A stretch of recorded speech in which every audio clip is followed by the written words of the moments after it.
Olá, eu me chamo Raíssa, eu sou professora de Química aqui na Fundação Matias Michelini e hoje é a nossa primeira aula do Preparar FMM.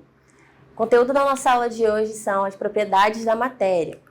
Para a gente entender o que são, o que se define por matéria, vamos utilizar alguns exemplos no nosso cotidiano e também fazer uma diferenciação do que vem a ser então, energia.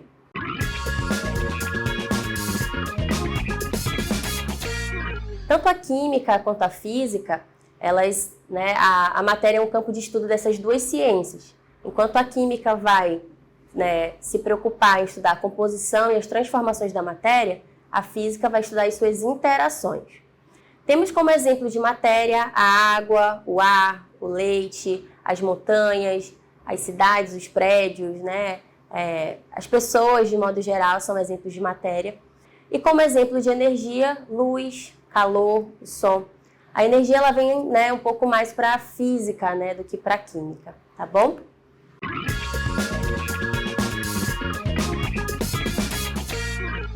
Nesse primeiro momento é importante a gente se perguntar o que é a química afinal? Que ciência é essa?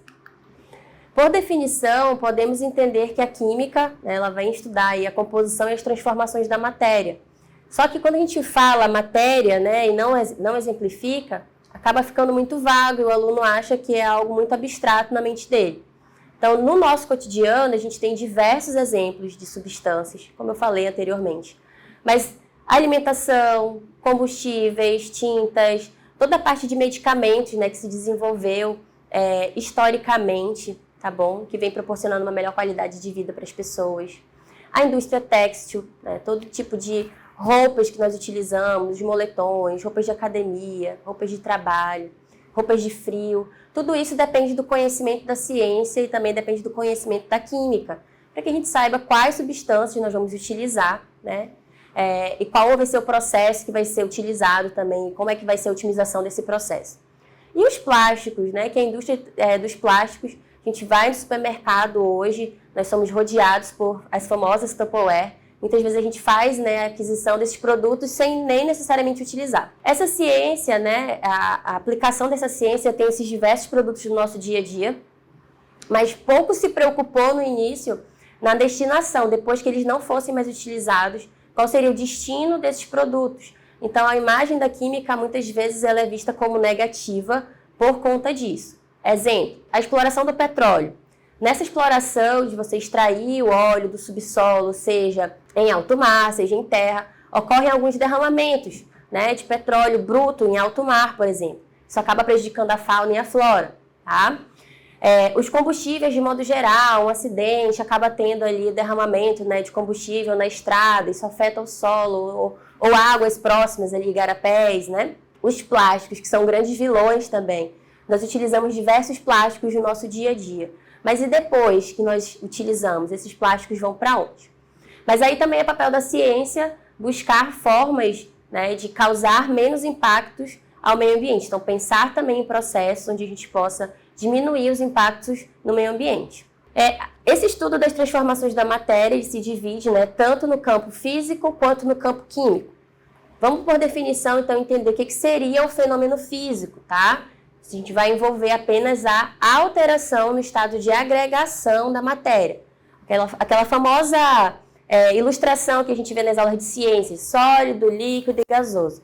Então, a gente vai se limitar a entender essas transformações.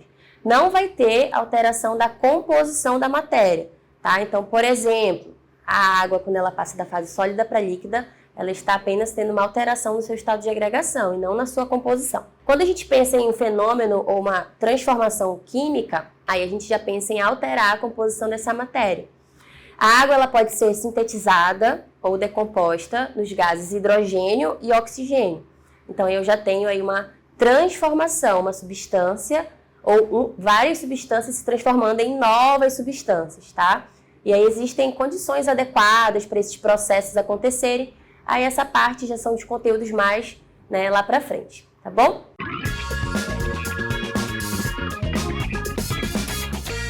A matéria, gente, ela é formada por substâncias químicas, tá? E essas substâncias, elas são basicamente divididas em substâncias simples e compostas.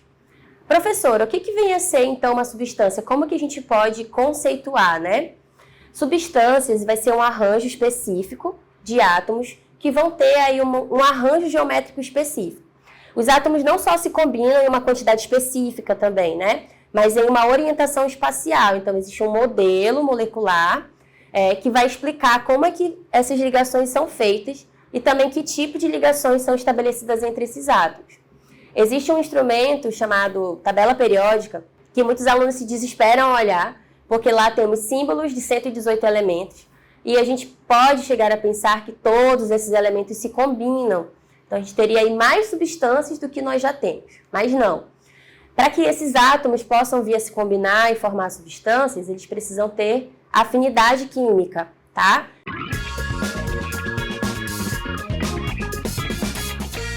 Como substância simples, a gente tem o ar que nós respiramos, que ele é composto por gás hidrogênio, gás nitrogênio e o gás oxigênio. Vocês podem ver na fórmula, né, que tem aí o O maiúsculo, tá? Letra de forma maiúsculo, isso é muito importante, tá bom? E um 2zinho subscrito. Esse valor numérico, ele está indicando pra gente quantos átomos de oxigênio estão compondo essa substância, tá bom? É chamado de índice ou de atomicidade, então ele vai definir a quantidade de átomos que tem.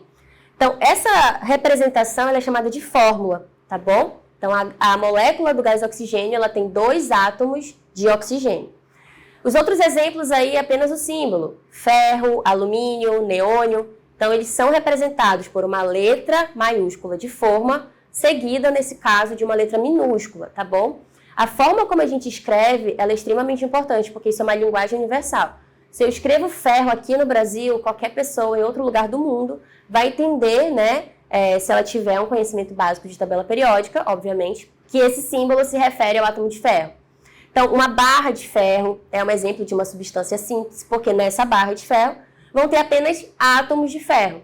Uma panela de alumínio, né, aqueles utensílios domésticos que temos na nossa residência. Então, são, né, geralmente de alumínio, entre outros metais, mas aí já viria no conceito de mistura, né, mistura de metais, aí ele entraria no conceito de liga metálica. E o neônio, que é um gás nobre, tá, que também tem uma porcentagem desse gás no ar que nós respiramos.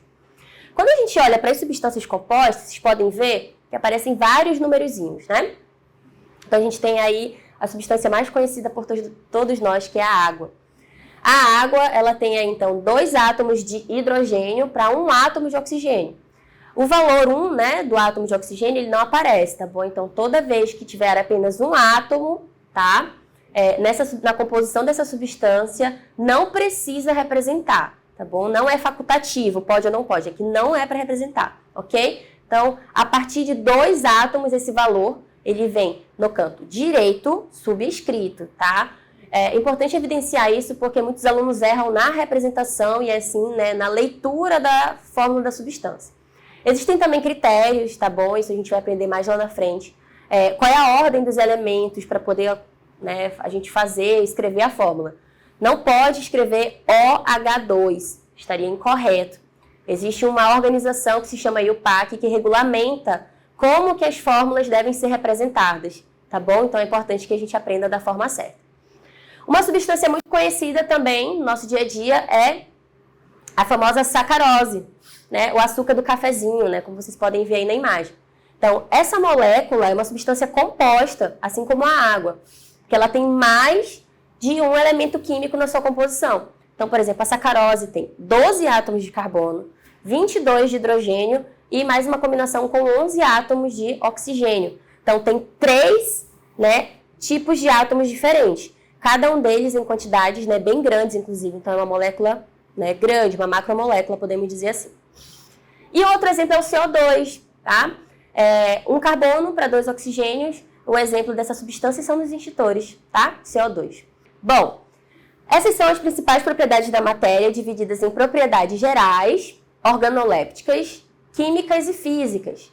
Antes de continuar, de prosseguir, é importante falar que no laboratório você nunca deve cheirar nada, nunca você deve colocar nada na sua boca ou fazer qualquer definição em um laboratório apenas com olhômetro ou com achismo, tá bom?